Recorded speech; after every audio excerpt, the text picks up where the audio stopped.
آمين آمين استجب دعانا ولا تخيب سيدي رجانا آمين آمين استجب دعانا ولا تخيب سيدي. Assalamualaikum warahmatullahi wabarakatuh. Bismillahirrahmanirrahim.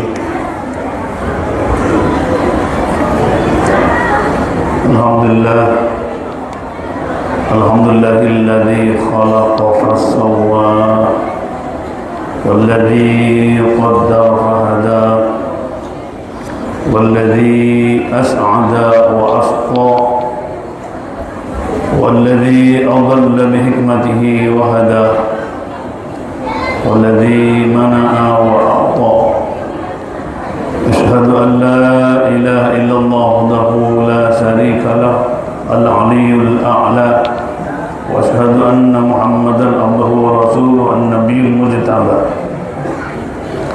اللهم صل وسلم على سيدنا محمد وعلى آله وأصحابه والتابعين وتابع التابعين ومن اتبع الهدى أما بعد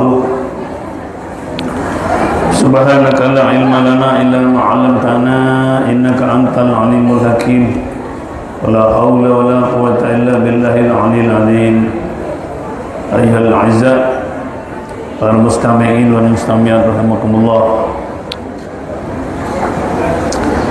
Mari kita awali pertemuan kita pada malam hari ini dengan pembacaan Ummul Quran Suratul Fatihah, dengan harapan mudah-mudahan apa yang menjadi hajat kita dikabulkan oleh Allah Subhanahu wa taala.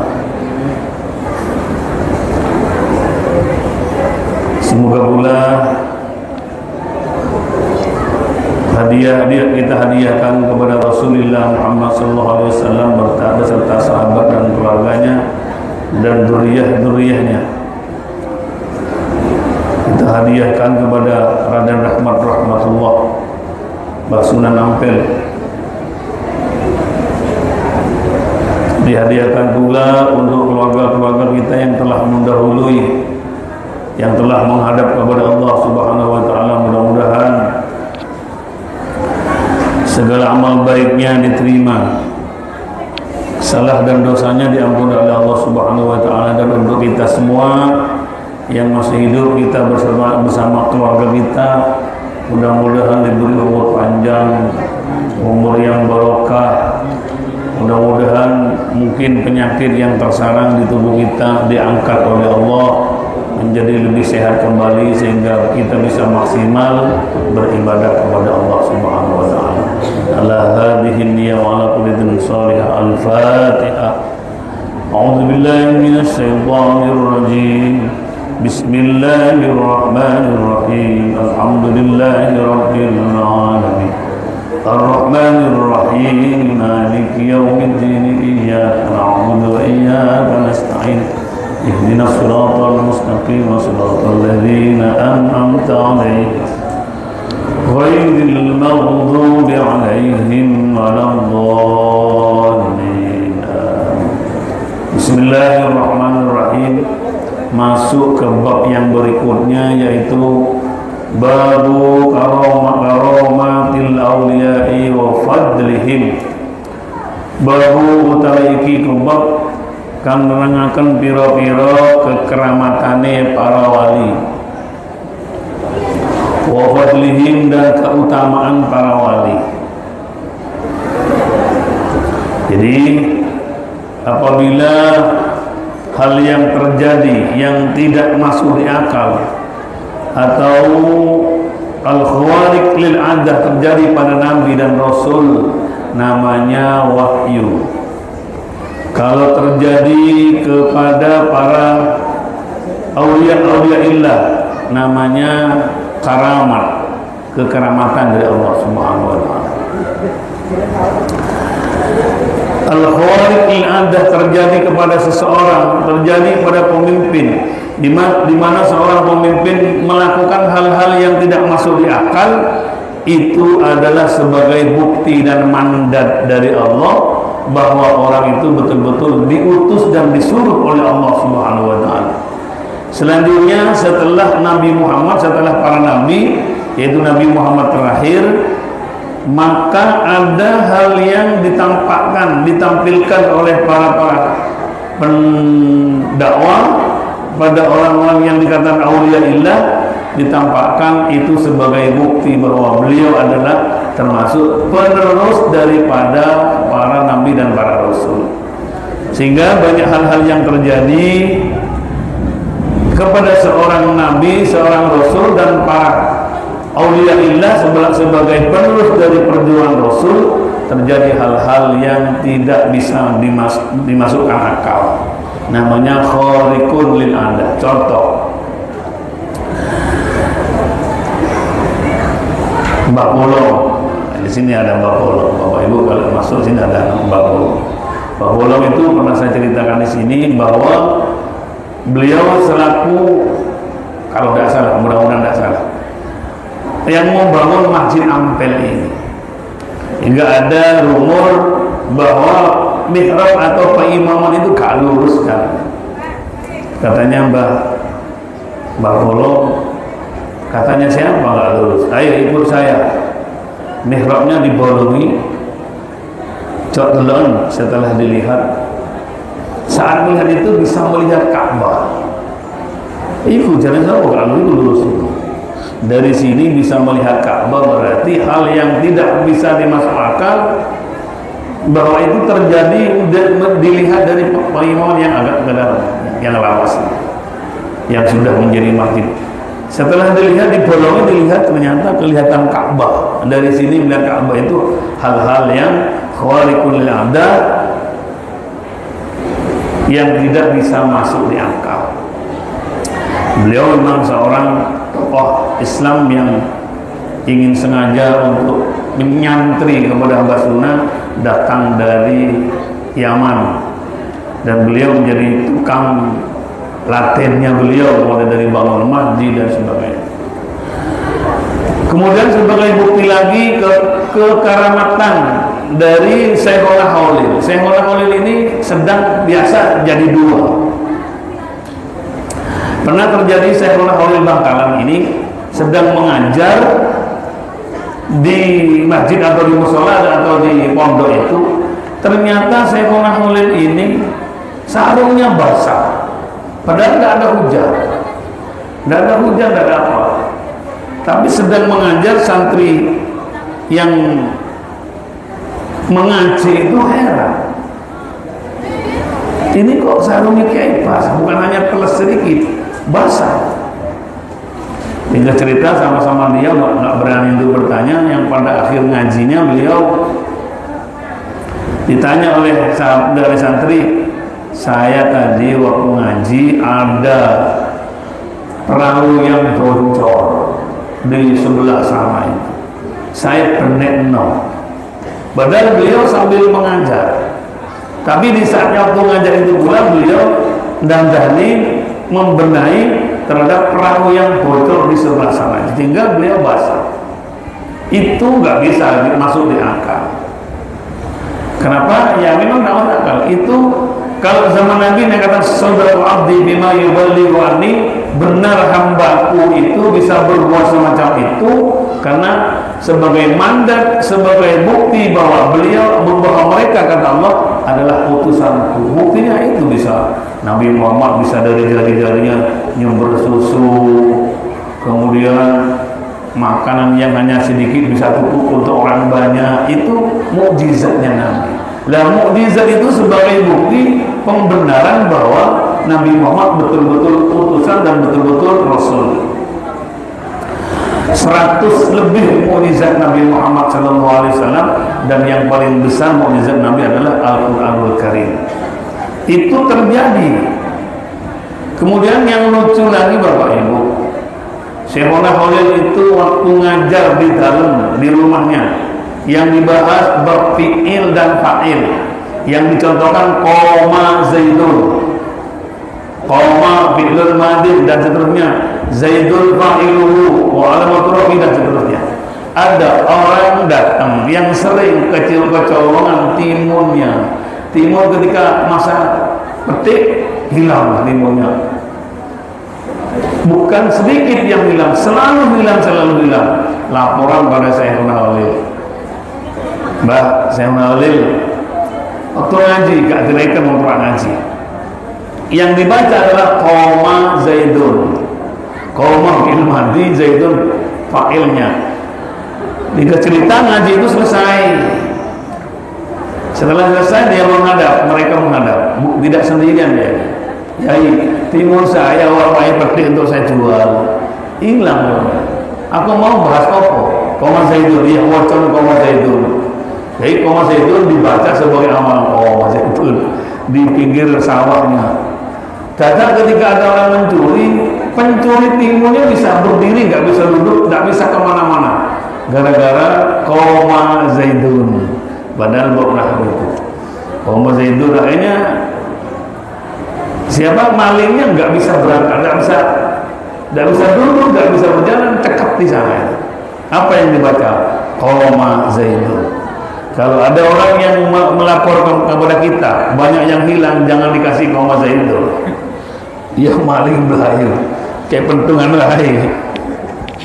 Jadi banyak hal semacam itu, kejadian-kejadian yang apabila kejadian yang tidak bisa masuk akal itu terjadi keluar daripada para anbiya dan para rasul, namanya mukjizat. Dan apabila keluar daripada para aulia kekasih Allah, itu namanya karomah. Maka Syekhuna Khalil itu dari kamar, dari pinggir laut bisa mentas kepada seberang laut berikutnya, itu numpak ikan. Apa itu namanya? Numpak ikan itu nggak tenggelam gitu. Kalau sekarang dia macam-macam, karena doanya nggak mantap, dekatnya kepada Allah nggak mantap, karena beliau orang yang ya mantap, dan santrinya semua jadi kiai. Gak nanggung-nanggung. Santri Syekhuna Khalil Bangkalan ini semua santrinya jadi kiai. Jadi yang kiai dari Jawa Tengah, Jawa Barat dan sampai ke Timur ini adalah santrinya Syekhuna Khalil. Syekhuna Khalil ini Bapak Ibu, ketika Syekh Hasyim Asy'ari selaku pendiri NU ini mondok di sana. Syekhuna Hasyim Asy'ari ini bagian habdam, ngerawat kudanya Syekhuna Khalil, bersihkan, nyirami, sambil ngelus dan digosel. Satu saat ketika Syekh Hasyim Asy'ari itu sedang ngeterusi memandikan kudanya Syekhuna Khalil, ada seorang kiai punya pondok datang pada Syekhuna Khalil. Syekhuna Khalil, saya punya putri wis gede, sudah besar, sudah saatnya nikah. Saya minta sampean minta jodoh dari santrinya sampean, katanya seorang kiai itu. Ya wis, menang dulu. Dipanggillah haddam yang sedang mencuci, membersihkan kuda. Siapa beliau? Syekh Hasyim Asy'ari. Asy'ari sini. Hasyim, sini Hasyim. Awakmu tak jodohkan. Besok 3 hari lagi awakmu siap-siap, sampai tak antar, mau tak nikahkan dengan anaknya kiai ini. Katanya kiai itu melihat kepada Syekh Hasyim, soal iki bisa mampu menjadi wakil saya sebagai penerus pondok pesantren. Itu Syekhuna Khalil tahu bahwa meremehkan dan menyaksikan atau so ini pantas jadi penerus, aku dari pondok, masuk ini pantas. Akhirnya ringkas cerita, selama 3 hari Bapak Ibu, Syekh Hasyim Asy'ari ini mimpi mondok selama 40 tahun kepada Imam Syafi'i. Jadi tidur satu malam itu mimpi diajari oleh Imam Syafi'i selama 40 tahun, padahal hanya satu malam. Berikutnya mimpi lagi mondok atau belajar selama 40 tahun, tapi 3 kiai yang diimpeni oleh beliau merasa diajari oleh imam itu, termasuk Imam Syafi'i 40 tahun, berarti tidur bermalam selama 3 hari sama dengan mondok 120 tahun kealimannya kayak Hasyim itu. Udah iki lo calon mantumu katanya kayak Hasyim, katanya kayak Holil kepada kiai itu. Ini wis, padahal Kiai Hasyim Asy'ari itu tidak pernah cerita kepada Sayyidina Khalil, tapi sekarang beliau bilang, iki loh calon menantumu wis mondok selama 120 tahun, katanya kiai. Kapan mondok 120 tahun? Ini ngomong bisa ini loh. Ternyata setelah kita cerita nikah, suruh katanya kiainya, coba santri ku singkat kawan kiai kita konfon makili saya. Begitu Kiai Hasyim Asy'ari memulai ngajar, ternyata alimnya setengah mati karena mimpi 3 hari mondok selama 120 tahun. Malam pertama mimpi mondok selama 40 tahun, yang berikutnya 40 tahun berkurang, jadi selama 3 hari sama dengan mondok 120 tahun. Gak kena ditiru itu Pak. Jadi mertuanya bangga, semakin senang karena sudah alimnya bahkan lebih daripada mertuanya kiai itu tadi itu. Jadi hal semacam ini tidak bisa dimasuk akal dan bisa jadi kita ingkar cari sopo, bisa jadi. Dan itu namanya kekeramatan. Tidak sedikit orang-orang dulu, orang yang bersih semacam itu moco bismillahirrahmanirrahim mancik ke mayangnya kelopo, ngerti Pak ya? Mayang kelopo itu perahu itu, katanya orang Madura itu kerocok gitu, kembangnya kelopo nih, satu perahu, mancik satu kaki bismillahirrahmanirrahim cur sampai ke bangkalan, ke kamal sana itu, jadi tiru cur mendalam saya. Jadi kekeramatan semacam itu yang terjadi pada para aulia Allah namanya karamah. Dan satu hal lagi, bahwa Syekhuna Khalil dulu waktu dimondokkan jadi tempat makmum Syekhuna Khalil kecil guyang-guyang tentang manting sembahyang. Kata teman, kamu kok sholat kok ketawa? Nanti selesai mengganggu kesolat kehusukan si kecil Syekhuna Khalil. Dipanggil oleh Kiai Khalil, sini. Kenapa kamu tadi sembahyang kok goyang-goyang? Sampai saya lihat itu bobok sego, tepat sholat bobok sego. Iya cuma ngakukan ini dulu ya sholat mau. Jadi dilihat oleh Syekhuna Khalil, kiai yang lapar itu karena udah aduk makanan atau nasi. Jadi dilihat oleh kecil. Jadi mulai kecil Syekhuna Khalil sudah anggap sudah wali dan di sana punya kekeramatan. Bapak Ibu yang dimuliakan oleh Allah Subhanahu wa taala, dan kekeramatan itu atau bisa namanya karamah kalau bukan dari para rasul. Kalau dari para rasul dan anbiya dan rasul itu namanya wahyu, dan wahyu itu kok terus singkatnya sekarang sebagai mandat Bapak Ibu. Umpama jenengan jadi panitia, suruh nyari sumbangan kepada Pak Pemkot, ada proposal segala macam, plus ada identitas sebagai bukti bahwa dia adalah diutus oleh panitia. Itu namanya surat mandat. Benar bahwa dia betul-betul butuh dana untuk umum, seperti itu. Maka bila bicara tentang sebab abdi bima yubillah yuballiwani adalah bahwa mukjizat dan kekaramahan itu adalah sebagai bukti, sebagai mandat bahwa dia atau mereka adalah utusan dari Allah untuk menyampaikan risalahnya biar gampang diterima, dipercayai. Seperti lagi Siti Maryam, ayahnya dulu umur 70 tahun sudah sepuh tidak punya anak. Ringkas cerita kok punya anak, Ketika dalam kandungan si orang tuanya nadar, kalau nanti anakku lahir akan saya jadikan haddam atau pelayan di Masjidil Aqsa. Udah ringkas, ternyata Nyai Hana namanya ya, Hana, ada yang bernama Hana atau yang Hana, melahirkan seorang perempuan. Ini nadar cuma tibat nih muharram. Aku bernadar kalau anaknya dilahir akan saya jadikan hadam atau pelayan di Masjidil Aqsa. Ternyata inni wada'tuha unsa, namanya di Al-Quran. Ya Allah, aku ini melahirkan seorang perempuan. Berarti gimana seorang perempuan akan melayani sebagai pelayan di Masjidil Aqsa?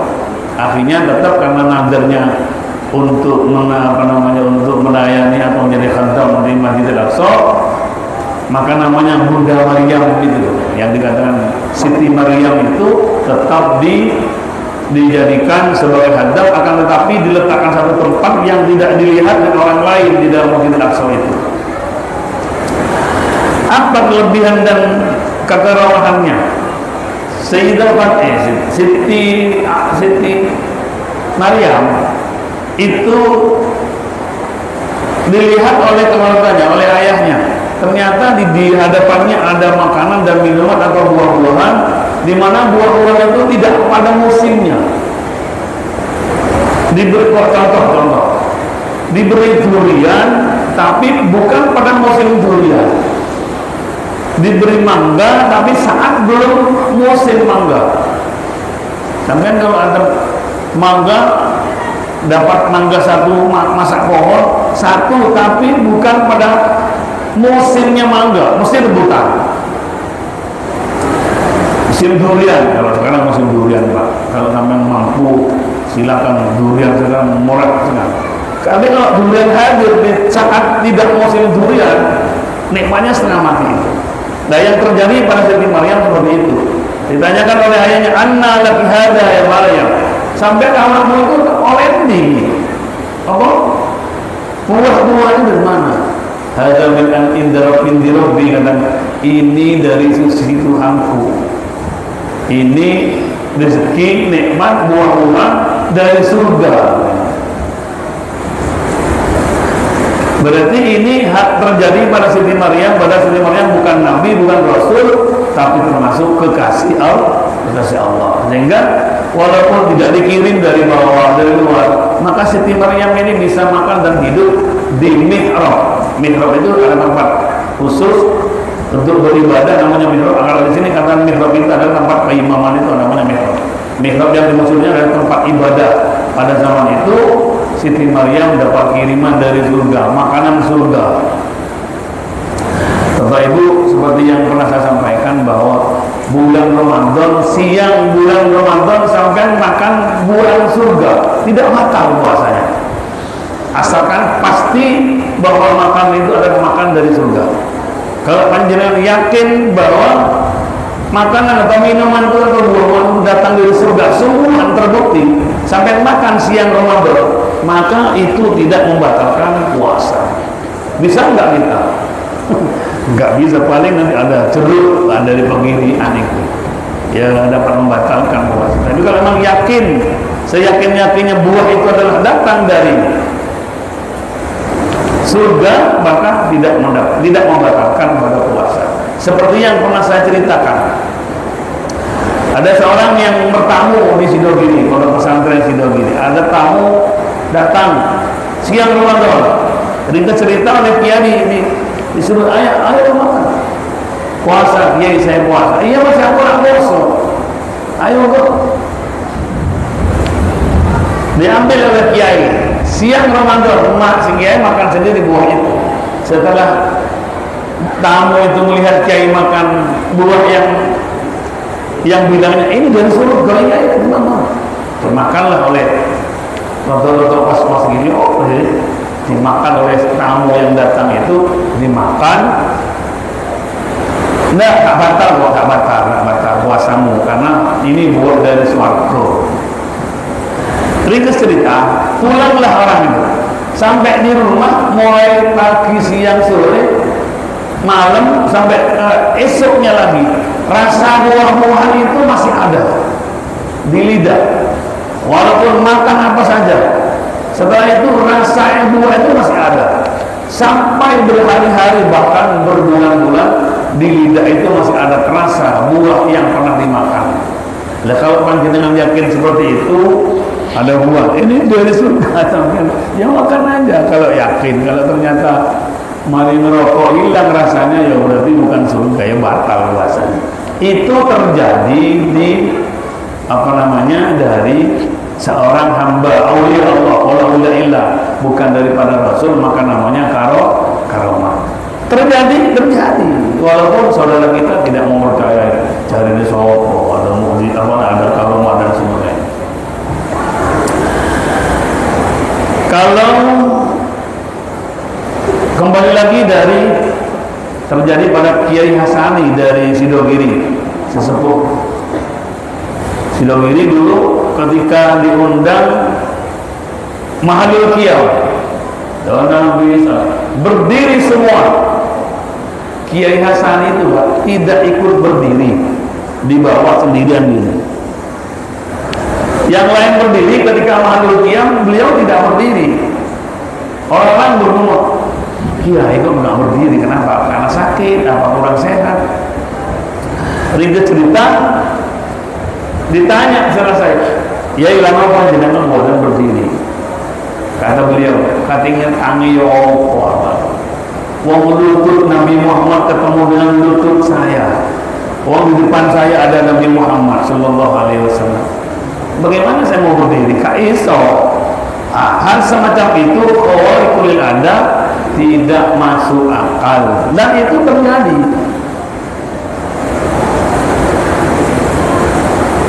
Itu yang dinamanya dikatakan, ada yang mengatakan itu adalah ilhas, ada yang mengatakan adalah karomah, ada yang mengatakan ma'unah, macam-macam itu. Jadi hal yang terjadi kepada para nabi atau para hamba-hamba yang lain itu memang sengaja diberikan oleh Allah kepada beliau-beliaunya sebagai tanda bahwa agama itu adalah Islam yang betul-betul disuruh diutus oleh Allah Subhanahu wa taala. Yang kemudian ada lagi mukjizat. Karomah. Pada di Jordan ya, tempat terjadi di Jordan, ternyata Ashabul Kahfi, panjenengan sudah tahu semua bahwa ada 7 pemuda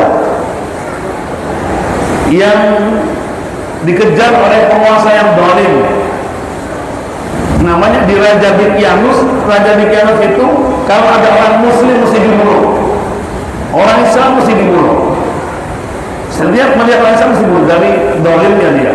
Akhirnya 7 pemuda ini lari, dikejar oleh Raja Dikyanus itu, dikejar, lari masuk ke dalam gua. Gua itu ada yang mengatakan di Turki, ada Tarsus Turki, ada yang mengatakan di Jordania. Tapi sampai sekarang tapak tilasnya ada di Jordan, guanya masih ada. Dia berkat dengan kekuasaan Allah tidur selama 309 tahun, turun 600 tahun, yang diceritakan di dalam surat Al-Kahfi, wa idza tazaltumuhum wa ma ya'buduna illa Allah faqumu ila al-kahfi yansur lahum rabbukum min rahmati wa yuhayyi lakum min amrikum mirfaqah. Di dalam ayat itu mengisahkan bahwa sebanyak 7 pemuda yang dikejar oleh Raja Dikyanus kemudian berteduh masuk ke dalam gua yang dikatakan Ashabul Kahfi, tertidur selama 309 tahun dibarengi oleh anjingnya. Jadi ada yang mengatakan anjing yang masuk Islam, ya anjingnya Ashabul Kahfi itu, yang namanya Kitmir. Bagaimana bila dinilai dari sisi medis. Kalau orang tidur, jangankan 300 tahun, sehari semalam aja maunya nggak malik Pak ya, mesti beku darahnya. Setelah beku dia mesti mati. Maka ternyata orang tubuh pemuda yang tidur dalam gua itu diwala-wali oleh Allah. Watara samsa idza tala'at tazawuru an kafihim dzatal yamini wa idza gharabat taqridum dzatas shimal. Jadi kalau matahari di timur, dia menghadap ke timur. Dengan sendiri jasadnya malik. Nanti ketika agak ke tengah, jasadnya ikut memutar. Ketika asar sulit, maka wajahnya menghadap ke barat. Dan seterusnya. Tiap hari boleh mengikuti jalannya matahari, sehingga walaupun tertidur selama 309 tahun, jasadnya masih sehat dan memang kehendak dari Allah. Ini cerita Bapak Ibu, bangun dia sore, kata dia, berapa lama kita tidur? Ada yang menjawab, kita tidur hanya setengah hari. 309 tahun dirasa setengah hari. Loh kok bisa? Karena masuknya ke gua itu pagi hari, 300 tahun 9 berikutnya bangunnya sore hari. Jadi kalau ikut turun itu setengah hari. Kenapa? Mau sing turun kan bisu. Iya terus sekarang tangi kita sore. Oh iya, hanya setengah hari. Dirasa setengah hari walaupun ternyata tidurnya 309 tahun, 300 lebih. Sudah merasakan lapar karena tidurnya pagi bangun sore lapar. Kemudian wah, ada yang satu di antara mereka, ayo beli makan di luar. Begitu keluar dari makanan, uang yang dibawa adalah uang 300 tahun yang lalu. Kapayu Pak. Kok kalau sekarang dulu zaman Pak Karno aja sekarang nggak laku. Ada sen, ada ringgit, ada yang bolong-bolong. Dan pakaiannya aneh. Pakaian zaman Pak Karno saja sampai sekarang dipakai sekarang, aneh mesti. Apalagi ini 300 tahun. Ketika dia keluar ke pasar, keluar dia ngomong, itu orang dari mana itu pakaiannya kok nggak seperti zaman sekarang, sudah 300 tahun, maka pakaiannya pasti beda lah. Kalau zamannya Romai Rama dulu pakai koprak Pak ya, senang-senangnya. Sekarang udah nggak musim koprak itu, maka celana pensil katanya, dari atas besar ke bawah kecil, sudah berubah. Ketika membeli dan menanya harganya berapa, uangnya begitu dikeluarkan, Pak uangnya Bapak tidak laku. Loh, apa yang tidak laku? Saya cuma tertidur setengah hari kok.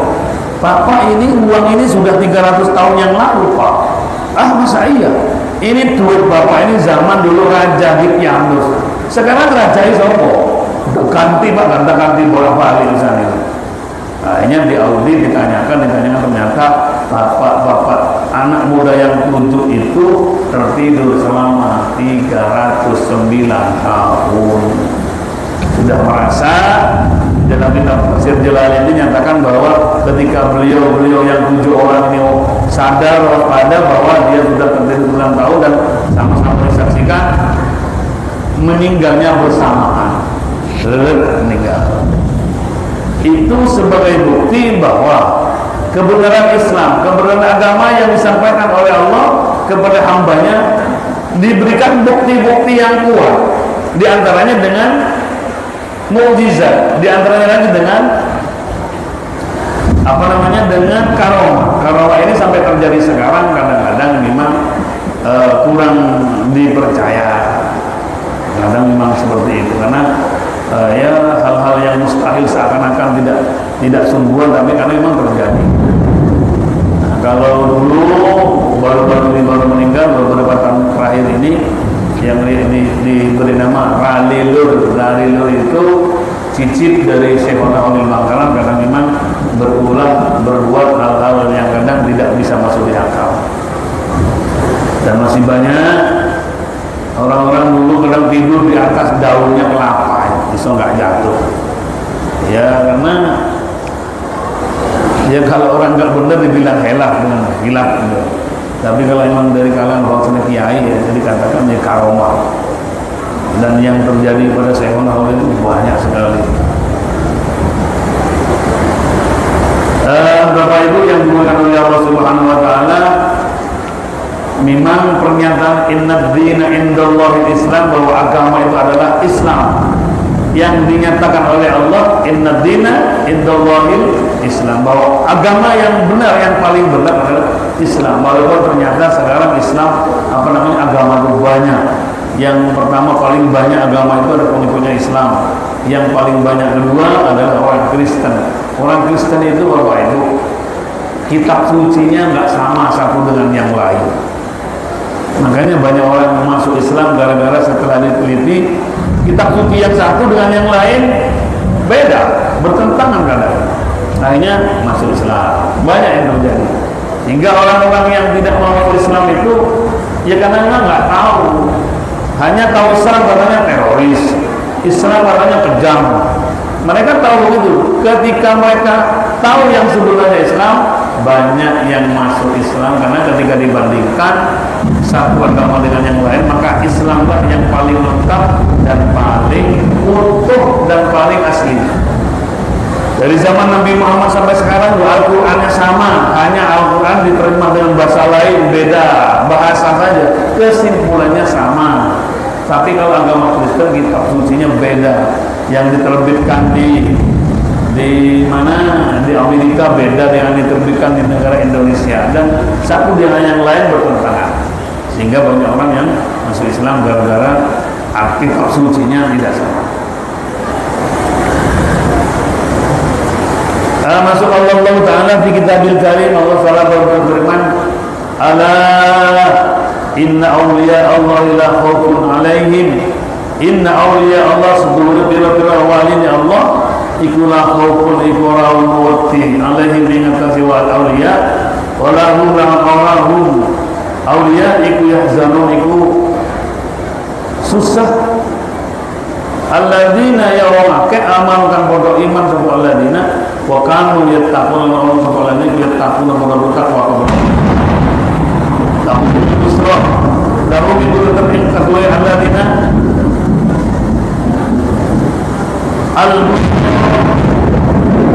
utawi kabar guna fil hayati dunya yang dalam kehidupan dunia wa fil akhirati dan ilmu akhirat. La tabdila li kalimatillahi, orang gantian di kalimatillah maring-maring biro-biro kalimat Allah agama Allah.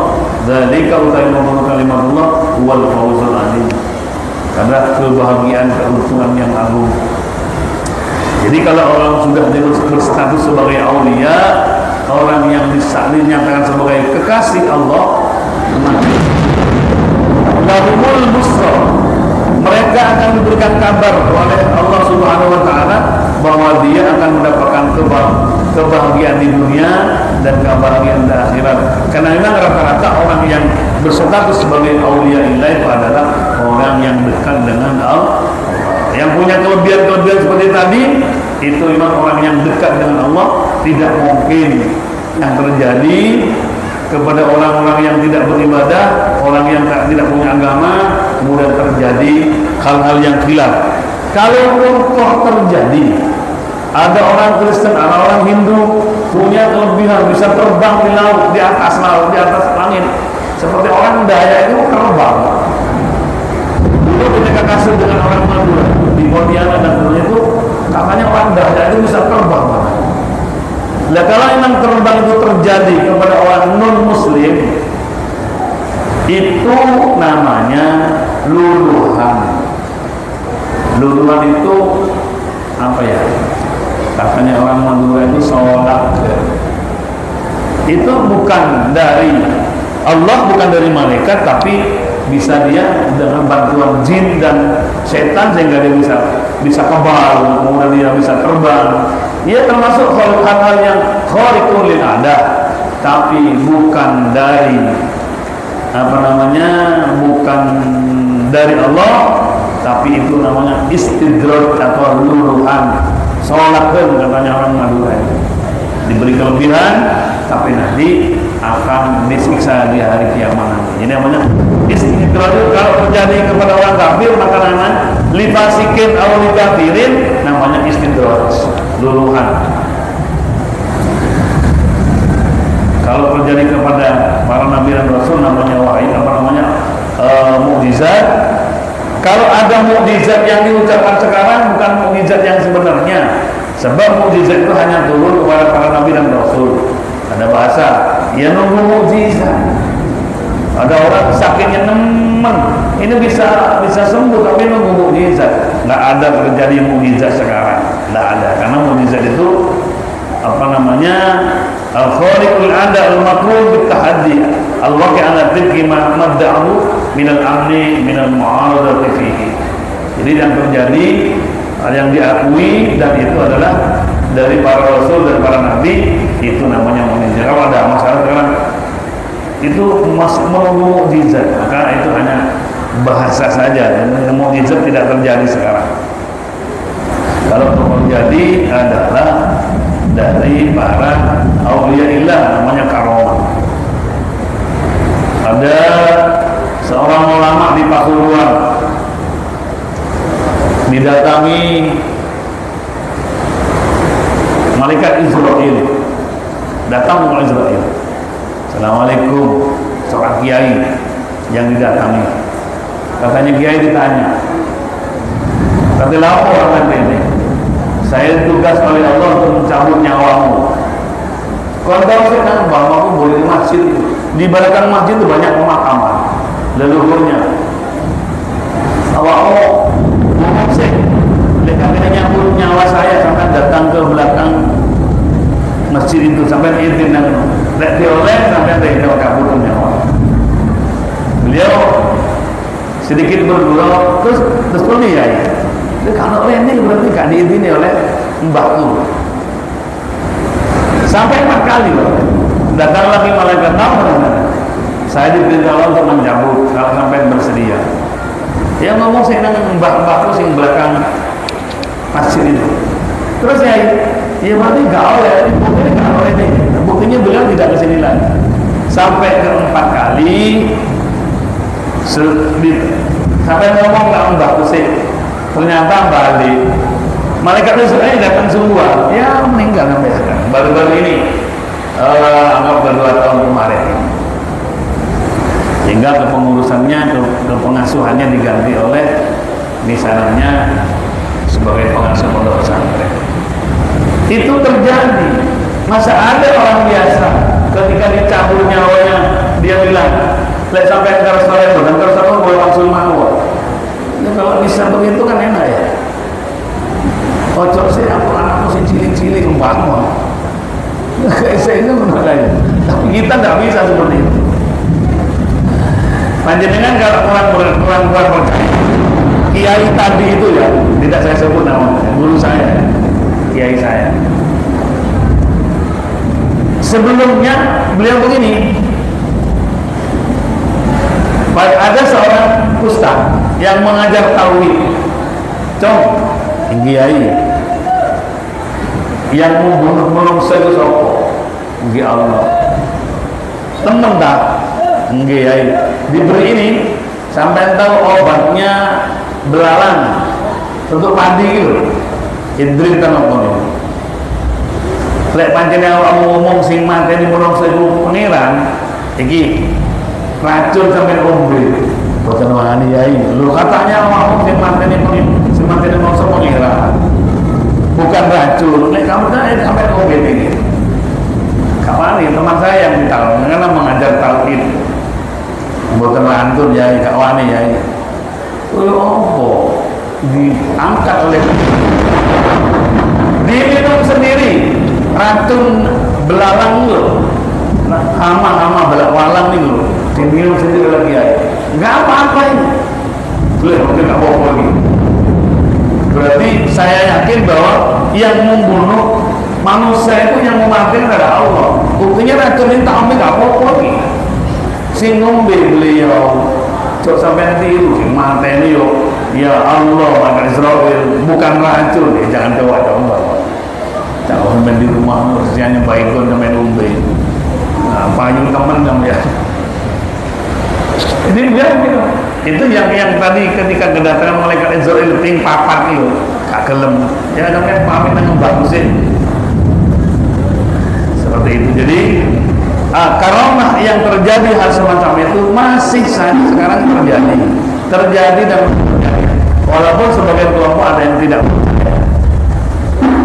Jadi biasanya karena orang yang bertugas sebagai penyebar agama diberikan suatu hal yang agar supaya masyarakatnya percaya bahwa beliau adalah sebagai penyambung sebagai penyambung ilmu dari para rasul dan para nabi, diberikan bukti bahwa beliau adalah betul-betul utusan dari Allah walaupun tidak bernama utusan, tapi ulama warasatul anbiya, bahwa ulama adalah sebagai penerus daripada alim kepada nabi, dan nabi diutus oleh Allah.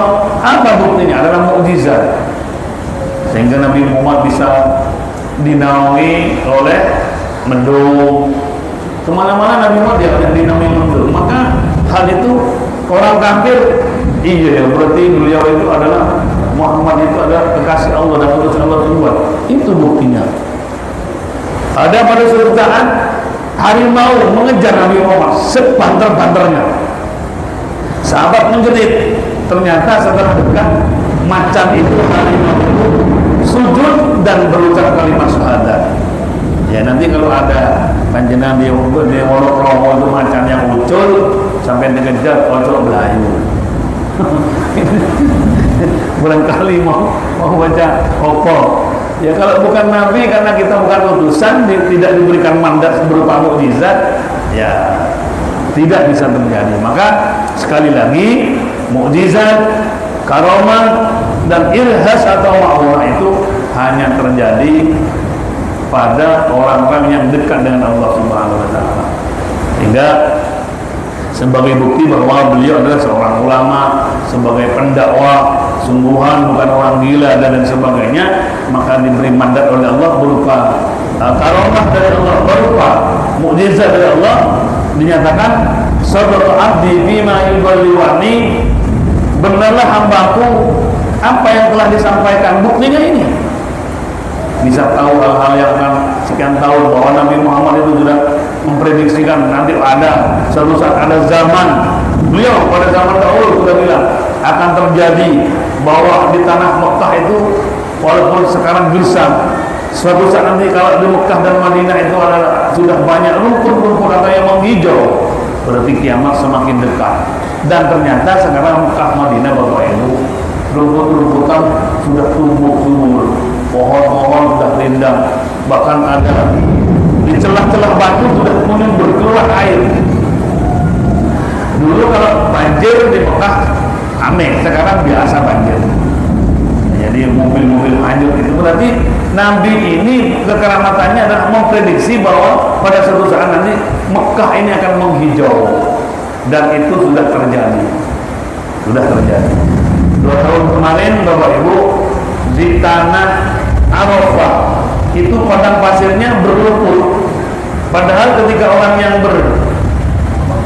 yang sedang wukuf berpakaian ihram tidak boleh membunuh, mencabut rumput. Kalau terjadi mencabut rumput atau sampai melepas rumput dari tempatnya, maka dia kena dam.